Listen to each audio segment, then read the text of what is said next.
కేసులో ట్విస్టుల మీద ట్విస్టులు చోటు చేసుకుంటున్నాయి. సృష్టి పాపాల్లో విశాఖ కేజీహెచ్ వైద్యులు కీలక పాత్ర పోషించారని పోలీసులు గుర్తించారు. ఇప్పటికే ముగ్గురిని అరెస్ట్ చేయగా మరో ముగ్గురికి సృష్టి అరాచకాలతో సంబంధం ఉందని ప్రాథమికంగా అంచనా వేశారు.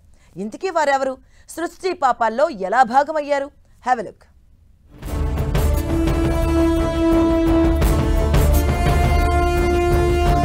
తెలుగు రాష్ట్రాల్లో సృష్టి ఫెర్టిలిటీ సెంటర్ అక్రమాల వ్యవహారం సంచలనం సృష్టిస్తోంది. సరోగసి ముసుగులో ఎంతో మందిని మోసం చేసిన సృష్టి సంతాన సాఫల్య కేంద్రం కేసు చినికి జడివానలా మారింది. కేవలం డాక్టర్ నమ్రత మాత్రమే కీలకమని భావించిన పోలీసులకు అంతు చిక్కని విషయాలు తెలుస్తున్నాయి. తవ్వే కొద్దీ ఒక్కో విషయం బయటపడుతోంది. ఇప్పటికే 27 మందిని అరెస్టు చేయగా తాజాగా అదుపులోకి తీసుకున్న వారితో కలిపి అరెస్టుల సంఖ్య 30కి చేరింది.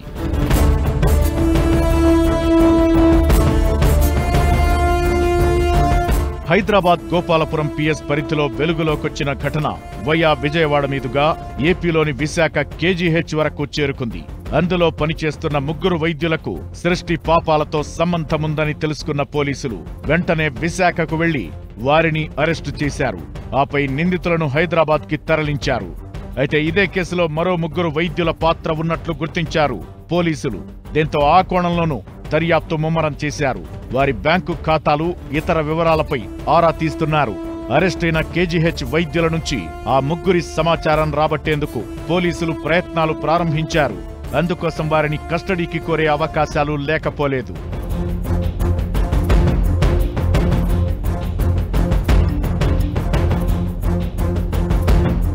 మరోవైపు ఇదే కేసులో మధ్యవర్తులుగా వ్యవహరించిన విజయ, సరోజ, రత్న అనే ముగ్గురు మహిళలను పోలీసులు తాజాగా అరెస్టు చేశారు. అయితే సృష్టి కేసులో అరెస్టైన doctor Vasupalli Ravi KGH anaesthesiology విభాగాధిపతిగా, డిప్యూటీ సూపరింటెండెంట్ గా కొనసాగుతున్నారు. ఈయన మాజీ ఎమ్మెల్యే వాసుపల్లి గణేష్ కుమార్ సోదరుడిగా పోలీసులు గుర్తించారు.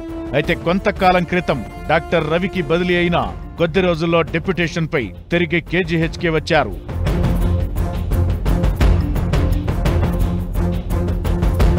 ఇదిలా ఉంటే డాక్టర్ రవికి సృష్టి భాగోతంలో భారీగా డబ్బులు ముట్టినట్టు తెలుస్తోంది. అలాగే ప్రసూతి విభాగాధిపతి ఉషాదేవికి సైతం గట్టిగానే ముడుపులు అందాయి. Doctor Ravi, doctor Ushadevi, doctor Namrata ముగ్గురు స్నేహితులుగా తెలుస్తోంది. వీరంతా 1988లో ఆంధ్ర వైద్య కళాశాలలో ఎంబీబీఎస్ పూర్తి చేశారు. డాక్టర్ ఉషాదేవి సృష్టి కేంద్రంలో ప్రసూతి వైద్యం అందించేవారు. పిల్లల ఆరోగ్య స్థితిని పెడియాట్రిషియన్ డాక్టర్ విద్యులత పర్యవేక్షించేవారని తెలుస్తోంది.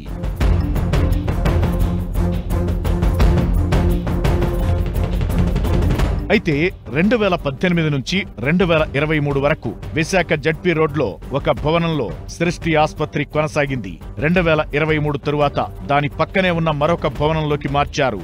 కొత్త భవనంలో బోర్డు పెట్టకుండా 5-6 అంతస్తులను అద్దెకు తీసుకున్నారు. శిశు విక్రయాల్లో 80% అరకు, పాడేరు, ఒడిశా వంటి ఏజెన్సీ ప్రాంతాల నుంచి పిల్లలను తెచ్చినట్లు పోలీసులు గుర్తించారు. సరోగసి కోసం వచ్చిన వారి అండాలు, వీర్యం సేకరించి అద్దె గర్భం ఎవరితో చూపించకుండా కథ నడిపేవారు. ఏజెన్సీలో గర్భిణులను గుర్తించి ముందస్తు ఒప్పందాలు చేసుకున్నాక కాన్పు చేసి ఆ పిల్లలను డబ్బులిచ్చిన వారికి సరోగసి పేరుతో అప్పగించారు. అయితే ఏజెన్సీలో పిల్లలను ఎవరు అమ్మారు, ఎవరు కొన్నారనే కోణంలో పోలీసులు ఆరా తీస్తున్నారు.